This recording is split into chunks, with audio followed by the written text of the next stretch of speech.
High, আসসালামু আলাইকুম everyone, welcome back to my today's video. So আজকে হচ্ছে তোমাদের সাথে আমি একটা টপিক নিয়ে কথা বলবো। এই টপিকটা হচ্ছে যে তোমরা কোরিয়াতে যারা যারা আসতে যাচ্ছ রিসেন্টলি, যারা যারা প্ল্যান করতেছো যে তোমরা হচ্ছে ডিসেম্বর ইনটেক, সেপ্টেম্বর ইনটেক, কিংবা হচ্ছে তোমরা 2027-এর হচ্ছে মার্চ ইনটেক, সেপ্টেম্বর ইনটেকে যে ইনটেকগুলো আসলে আসার জন্য ট্রাই করবা। সো তোমরা কীভাবে চুজ করবা? আগে কোন ইউনিভার্সিটি চুজ করবা, নাকি লোকেশন চুজ করবা, নাকি তোমরা পার্ট টাইম জবের জন্য তোমরা যে লোকেশনগুলো সিলেক্ট করতেছো ওগুলো আসলেই কি তোমাদের জন্য হেল্পফুল হবে কিনা, বা ইউনিভার্সিটিগুলো কোন কোন ইউনিভার্সিটি তোমাদের জন্য উপযোগী আসার জন্য। তো এই বিষয়গুলো নিয়ে আজকে আমি তোমাদের একটা বিস্তারিত একটা ভিডিও করবো। সো সাথে থাকো, আমি ইনশাল্লাহ ট্রাই করবো সকল বিষয়গুলো নিয়ে প্রপারলি ডিসক্রাইব করার জন্য।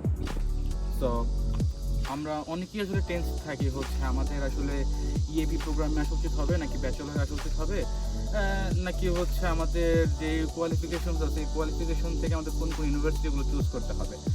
তো প্রথমত আমি তোমাদেরকে বলি, কোরিয়াতে আসতে হলে তোমাদের হচ্ছে মূলত তোমার প্রোফাইল অনুযায়ী তোমার আগে ইউনিভার্সিটি সিলেক্ট করতে হবে। যারা হচ্ছে ইএপি প্রোগ্রামে আসবা, বিকজ ইএপি প্রোগ্রাম হচ্ছে তারাই আসেন যাদের হচ্ছে প্রোফাইলটা একটু লো বা হচ্ছে মিড রেঞ্জে আছে, যারা রিস্ক নিতে চাচ্ছে না, তারা হচ্ছে মূলত ইএপি প্রোগ্রামে আসে। এবং ইএপি প্রোগ্রামে আসার পরে হচ্ছে তারা হচ্ছে পরবর্তীতে ব্যাচেলরে ইজিলি শিফট হতে পারে। বাট ইএপি প্রোগ্রামে আসতে সবাই ভয় পায় একটা কারণে, তারা হচ্ছে কাজ করতে পারবে না বা কাজ করার জন্য কোনো ওয়ার্ক পারমিট নেই, যার কারণে হচ্ছে কি তারা ইএপি প্রোগ্রামটা অ্যাভয়েড করে। তো তুমি যদি রিসেন্টলি যদি দেখো, তোমরা বিএফএস ইউনিভার্সিটিতে কিন্তু অনেকেরই কিন্তু আইএলটিএসে 6.5 থেকে স্টুডেন্টরা কিন্তু অফার লেটার রিজেকশন আসছে, শুধুমাত্র হচ্ছে তাদের স্ট্রং প্রোফাইল না থাকার কারণে। কজ ইএপিতে বা ইভিসার মধ্যে পার্থক্যটা হচ্ছে ইভিসাতে হচ্ছে কম্পিটিশন বেশি, সিট সংখ্যা হচ্ছে খুবই লিমিটেড, যার কারণে সবার হচ্ছে ইভিসা হয় না। এখন অনেক স্টুডেন্টরাই হচ্ছে তারা আমার সাথে যখন যোগাযোগ করে তারা বলে যে ভাইয়া এই ইউনিভার্সিটিতে গেলে বিএফএসে যদি আমি আসি আমার কাজের অপরচুনিটি কীরকম, বা আমি যদি ইঞ্জে ইউনিভার্সিটিতে আসি কাজের অপরচুনিটি কীরকম, বা আমি তো হানসেওতে যাই বা সজংয়ে যাই আমার কাজ কীরকম করতে পারবো। ভাই দেখো, তোমাদের মাথা থেকে সবার আগে কাজের বিষয়টা চিন্তা ফেলাই দিতে হবে।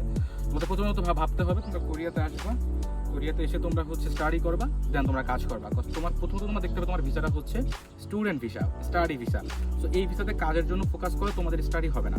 আর সর্বপ্রথম তোমার ভিসা, তুমি যেখানেই আসো না কেন কোরিয়াতে, তুমি যেই কোনো একটা আইল্যান্ডে আসো কিংবা যে কোনো জায়গায় আসো, যদি ল্যাঙ্গুয়েজ যদি প্রপারলি জানতে পারো সেক্ষেত্রে তোমরা হচ্ছে ইজিলি যে কোনো রকমের কাজ তোমরা ম্যানেজ করে নিতে পারবা।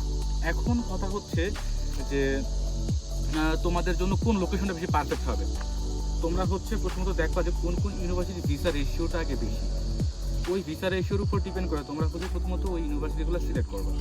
ওই ইউনিভার্সিটি সিলেক্ট করার পর তোমার প্রোফাইলের সাথে আসলে ম্যাচ করে, এবং তুমি যখন প্রিভিয়াস যে স্টুডেন্টরা আসছে তাদের প্রোফাইল কীরকম ছিল, এবং যারা হচ্ছে প্রিভিয়াসলি ওই ইউনিভার্সিটি থেকে স্টাডি করতেছে বা বর্তমানে স্টাডিরত অবস্থা আছে তাদের সাথে কথা বলবা যে ইউনিভার্সিটি কীরকম বা তারা কীরকম প্রোফাইল স্টুডেন্টকে নিচ্ছে। সো ওই রকমের তোমরা হচ্ছে কথা বলে তোমরা ওই ইউনিভার্সিটিতে আগে আসো, ইএপি প্রোগ্রামে তোমরা আসো। আসার পরে ইএপি প্রোগ্রামে আসলে কিন্তু 6 মাস পর কিন্তু তোমরা ইউনিভার্সিটি চেঞ্জ করতে পারো। তো তখন যে তোমরা হচ্ছে সিওল, বুসান, যেই সব জায়গাগুলোতে জব অপরচুনিটি ভালো আছে ওই সকল জায়গাগুলোতে মুভ করলা।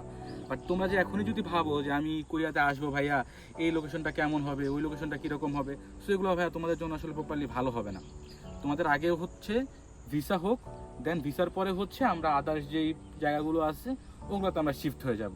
তোমাদের মাথায় এই ইন্টেনশনটা রাখতে হবে। তো প্রথমে ভিসার জন্য ওয়েট করতে হবে। আর তোমরা অনেকেই কনফিউজ থাকো যে আমরা ই ভিসায় অ্যাপ্লাই করবো নাকি ইএপি প্রোগ্রামে অ্যাপ্লাই করবো। সো ইএপি প্রোগ্রামটা হচ্ছে কি ইজিলি ভিসা হয়ে যায়। এখানে তোমাদের হচ্ছে কম্পিটিশন খুবই কম, বিকজ দেখা যায় যে 50টা থেকে 30 থেকে 35 জন স্টুডেন্টের হচ্ছে ভিসা হয়ে যাচ্ছে। বাট এখানে কিন্তু ই ভিসার জন্য কিন্তু সম্পূর্ণ ডিফারেন্ট। ই ভিসায় হচ্ছে 50 জন থেকে সর্বোচ্চ গেলে 15 থেকে 20 জনের হচ্ছে ভিসা দিবে। তো এখানে কিন্তু 10 থেকে 15 জনের কিন্তু একটা গ্যাপ আছে। আর তাদের কী নিবে, তাদের হচ্ছে স্টাডি গ্যাপ কম আছে, আইএলটিএস স্কোর বেশি ভালো আছে। তো তাদেরকে দেখেই হচ্ছে তারা হচ্ছে ই ভিসার মধ্যে তাদেরকে এনগেজ করবে। সো সবার প্রথম হচ্ছে কোন লোকেশনে কোথায় জব আছে, কাজের অপরচুনিটি, এগুলো কিন্তু চিন্তা ভাবনা না করে আগে ভিসার জন্য ওয়েট করো। ইনশাল্লাহ যদি ভিসা হয়ে যায় পরবর্তী তোমরা ইউনিভার্সিটি চেঞ্জ করে তোমরা যে কোনো একটা ইউনিভার্সিটি বা ওই এরিয়াতে তোমরা এসে কাজ করতে পারবা। তো আজকের ভিডিওটা এতটুকুই, শুধু তোমাদেরকে জানানোর দরকার ছিল আমার যে তোমরা অনেকেই হচ্ছে টেন্স থাকো হচ্ছে তোমরা কীভাবে হচ্ছে লোকেশন চুজ করবা, ইউনিভার্সিটি চুজ করবা, এগুলো কিছু না। এক্সিলেন্স সার্টিফাইড ইউনিভার্সিটিগুলো চুজ করবা, যে কোনো লোকেশনে হোক আগে আসো, আসার পরে হচ্ছে তোমরা দেন যে তোমরা হচ্ছে ইউনিভার্সিটি চেঞ্জ করে ফেলবা। দ্যাটস ইট, আর কিছু নাই। সো ইনশাল্লাহ দেখা হবে পরবর্তী কোনো ভিডিওতে। ভালো থাকবে, আসসালামু আলাইকুম।